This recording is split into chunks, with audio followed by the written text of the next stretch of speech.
Good day! In this video, we will be presenting Experiment 5 entitled 8-bit analog input. The objectives of this experiment is to understand how the analog input works and to observe the characteristics of analog input. In microcontroller programming, signal voltages may not necessarily have to be digital, such as 0 or 5 volts.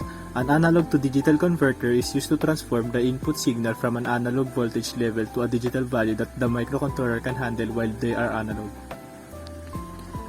A potentiometer is a 3-terminal variable resistor that may be manually adjusted to regulate the flow of the electric current. In an electric circuit, it serves as voltage divider. The LED or LED should light up when the potentiometer is close to the middle position in this experiment. The LED will be switched off when the potentiometer is adjusted to left of center. In this experiment, we will be using MPLAB XIDE program. First, to start the task, click File, New Project, Microchip Embedded, then click Standalone Project. After clicking that, click Next.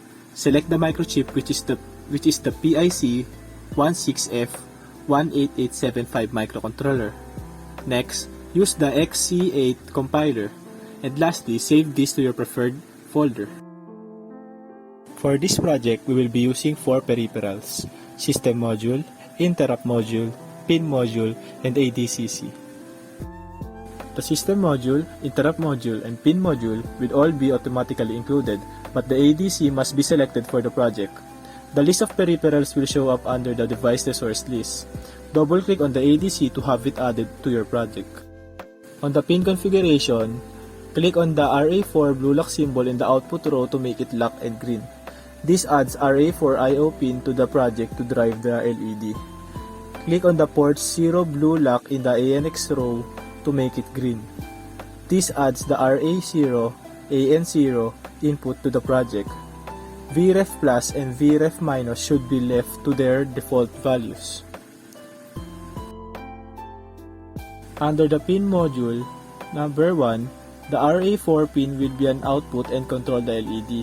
Click on the output box to make the pin an output and uncheck the WPU and analog boxes.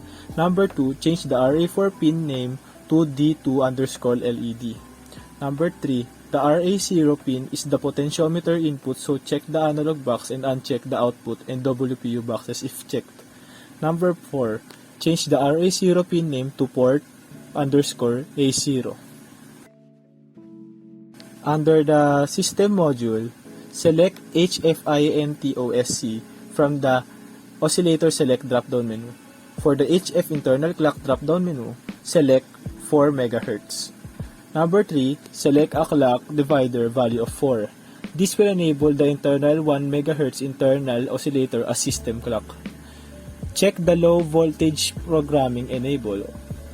To set up the ADCC, click on the ADCC label in the project resources to make the ADCC setup screen appear.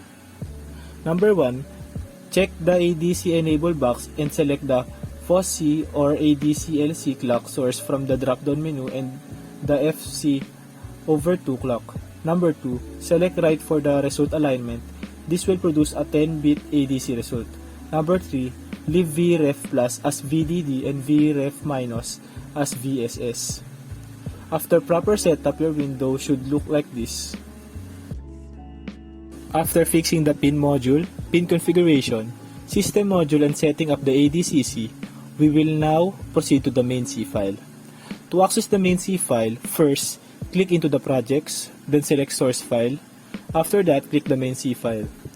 We will now input the code that we have come up to this experiment. After implementing the code, we will now build the project. After successfully building the project with the code we have come up, we will now transfer it to the MPLAB IPE. First, connect the PKit3 to your computer using a USB port. After that, go to the advanced mode of the MPLAB IPE. To access that, go to Settings, click Advanced Mode, then type the password.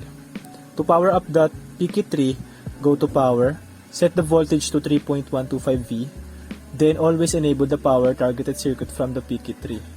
After connecting the PKit3 to the computer and to the microchip, we can now program the PIC 16F18875 microcontroller. This is the outcome of this experiment. experiment 5, 8-bit analog input.